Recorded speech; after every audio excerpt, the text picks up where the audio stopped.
നീ താമസിക്കുന്നിടത്തോട്ടൊരു വണ്ടി വരും, അതിൽ പോലീസിന് എഴുതിയിരിക്കും. ആ വണ്ടി വരുമ്പോ നീയും ഭാര്യ എല്ലാം കൂടെ അങ്ങോട്ട് വന്നേച്ചാൽ മതി. ഞാൻ പറഞ്ഞ് ഏർപ്പാട് ചെയ്തിട്ടുണ്ട്. ഞാൻ നാളെ നിനക്ക് എന്തൊക്കെ എഴുതി തരണം ഞാൻ നിനക്ക് എഴുതി തരും. നീ അങ്ങ് വന്നേച്ചാൽ മതി കേട്ടോ. ഞാൻ വേറെ തെറ്റായിട്ട് ചോദിച്ചത്. നിന്റെ തെറ്റും ശരിയും നീ ഇങ്ങോട്ട് എടുക്കണ്ട. നീ എന്റെ മോളെ ഇപ്പൊ വിളിച്ചിട്ട് നീ അനാവശ്യം പറഞ്ഞില്ലേ? നീ എന്തോ വരത്തി നോക്കണ? ഞാൻ ഒരു അനാവശ്യം പറഞ്ഞില്ല. അല്ലല്ല, പിന്നെ നീ എന്താ പറഞ്ഞത്? ഒരു സെക്കൻഡ് നിന്നോട് നീ റെക്കോർഡ് ചെയ്തോ? മൊത്തം റെക്കോർഡ് ചെയ്യും. അതിനെനിക്ക് പുല്ലാണ്. നീ എന്താ ഇപ്പൊ വിളിച്ചു പറഞ്ഞ? നിനക്ക് പേപ്പർ എഴുതണ ഏത് ചാനലാണ് വന്നത്? നിന്നെ പറ്റി നിന്റെ ഭാര്യയെ പറ്റി ഏത് ചാനലാണ് വന്നത്? ഞാൻ മറ്റേ നമ്മളെ ന്യൂസ് ചെയ്തുണ്ടല്ലോ, അതിൽ നോക്കിയാൽ ദിയ ചേച്ചി ഇങ്ങനെ ഇതായിട്ട് പറഞ്ഞ് ഒരു ഇതായിട്ടുണ്ട്.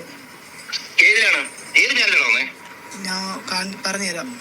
പിന്നെ വേറെ കാര്യം, ഇന്ന് ആരുടെയാണ് മറ്റേ എന്താ വെഡിങ് ആനിവേഴ്സറി? ആരുടെ ആയിരുന്നു ഇന്ന്?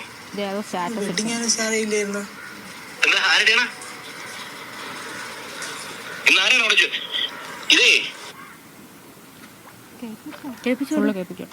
എന്ത് ചെയ്യേണ്ടത്? നീ ഇന്നലെ എത്ര രൂപ തന്നത്? ഇന്നലെ 8,72,000 ആണല്ലോ.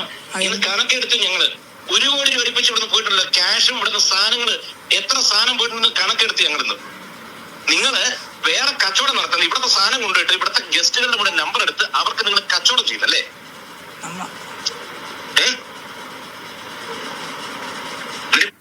ഇത് വന്നിട്ട് നമ്മൾ അവിടെ വക്കീലിൻ്റെ അടുത്ത് ഇരുന്നപ്പോൾ നമ്മൾ ക്യാഷ് തന്നതിന് എന്തെങ്കിലും ഒരു പ്രൂഫ് ഉണ്ടോ എന്ന് അവരെ ചോദിക്കാൻ വേണ്ടിയിട്ട് നമ്മൾ കോൺടാക്ട് ചെയ്തതാണ് അവരെ.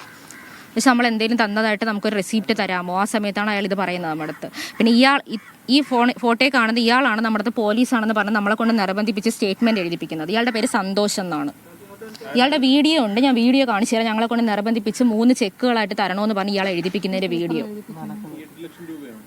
അല്ല, ഈ 8,82,000 പോരാതെ 15 ലക്ഷത്തിന്റെ 3 ചെക്കുകൾ. ഞാൻ വേണമെങ്കിൽ അയാളുടെ വീഡിയോ റെക്കോർഡ് തരാം. ആ സന്തോഷമാണ്, അയാൾ പോലീസാണെന്നാ പറഞ്ഞത് നമ്മുടെ കയ്യിൽ. പിന്നീട് കൃഷ്ണകുമാർ സാറ്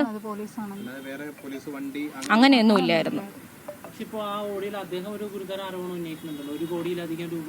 പക്ഷെ അതിന് അവരുടെ അടുത്ത് തെളിവ് എവിടെ? 1 കോടിയുടെ എടുത്തതിന്റെ തെളിവ് എവിടെ?